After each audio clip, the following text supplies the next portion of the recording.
Just under 2 weeks remain for parents to register their children for grades 1 and grade 8 at the Gauteng schools. The department has described the online registration process as smooth since it was launched on the 22nd of July.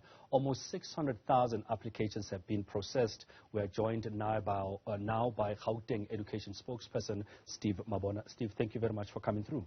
Good afternoon. This system, before we get into the nitty-gritties, has always been problematic. Year in, year out, parents are complaining, guardians are complaining. It looks like the system is working a little bit better this year.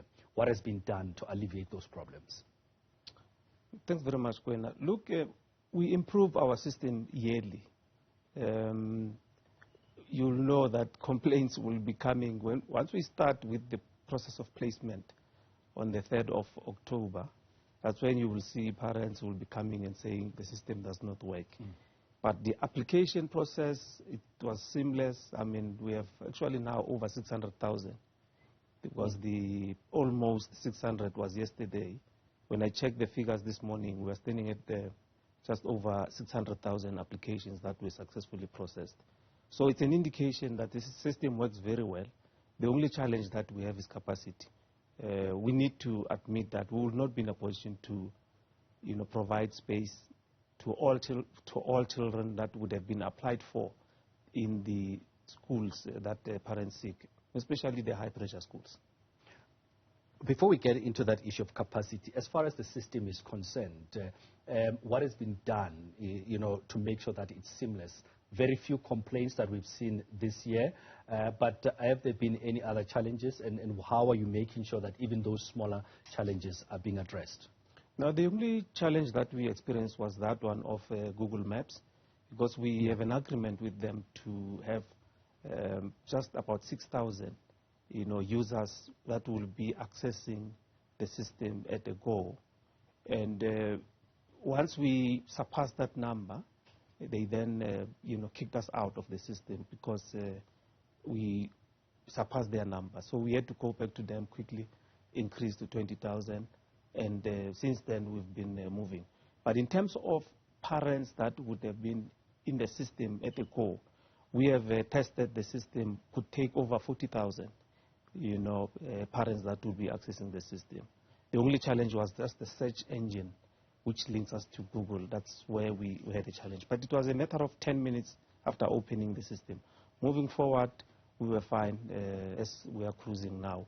So the only challenge that we can see now, parents are seeing the status which says application waiting for verification.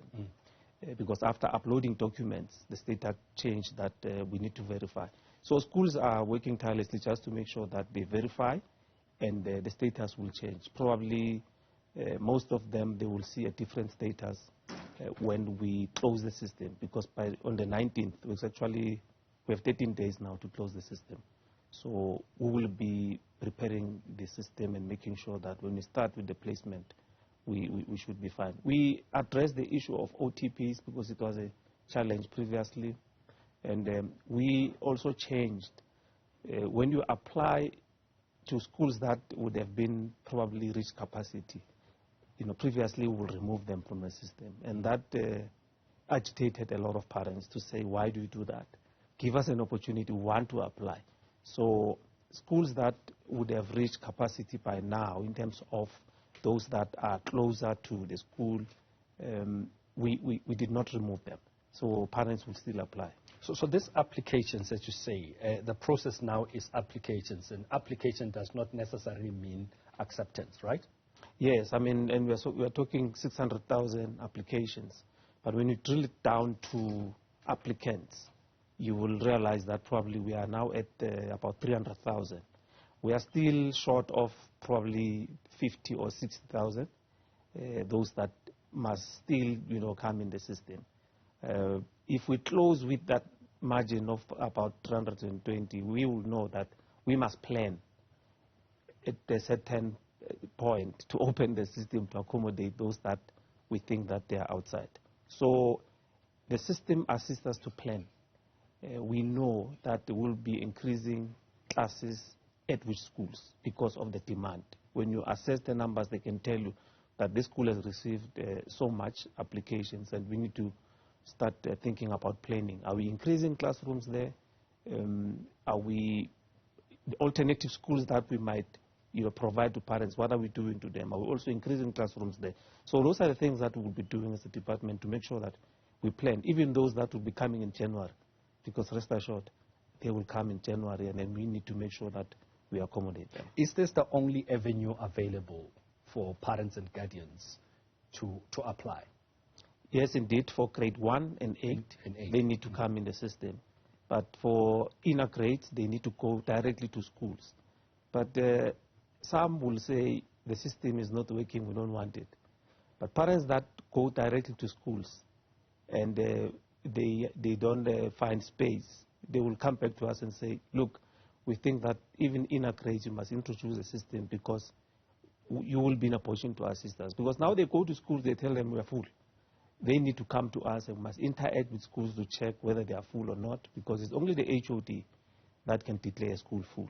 So we'll be working with the schools and make sure that we accommodate those parents that would have said, I need my child to go to grade 3 at a certain school or grade 9 at a certain school. So those that find space, I say, we are fine. But those that are struggling, they will tell you that the system does not work. You touched on the issue of capacity earlier on. I mean, what is being done to deal with that, and how big a problem is it at this point? It is a big problem, we must say. We have actually now 12 schools that are still under construction. If we finish those schools, at least they will alleviate pressure. And we have built over 1,500 classrooms in different schools. So we will continue to provide, funding to all schools that will be in a position to build extra classrooms, because we have seen that it works wonders.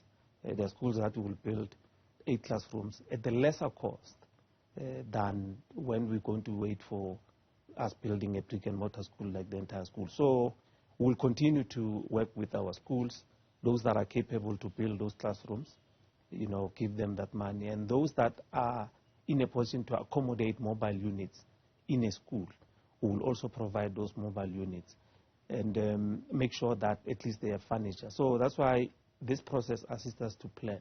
But you know that after accommodating everyone, to a certain extent, in some areas you will have overcrowding, which we need to deal with, because there are those that will arrive in January. But we cannot say children must be at home, because some parents will say, why there's overcrowding? After we have placed, they will come and say, why you have overcrowding? And say, but we want to accommodate and make sure that all children are in the classroom than at home. When you talk about building more schools and making sure that, that there's enough space, as it were, we're also faced with the issue, and I know the MEC, Yusuf, has spoken about this, the issue of destruction of property. We know and have seen more often schools being destroyed. What is being done to curb that and to make sure that that creates, again, the capacity that you're talking about, to make sure there's even more schools that will accommodate this 600,000 applications plus that you're talking about? No, Kwena, the message is quite clear on parents or some community members who allegedly go and destroy schools by burning or, breaking our schools. We have a list of those that are in need of schools. So we will not be in a position to go back to a school that has been vandalized or destroyed by parents or allegedly by some community members, because we need to, accommodate other people. I mean, a band school, we normally spend between 3 or 4 million rand. So we can't waste money on people that destroy. I mean, you can't destroy current property and say we are pushing the department to move swiftly to come and build a brick and mortar school. We are not even sure whether that school will be safe.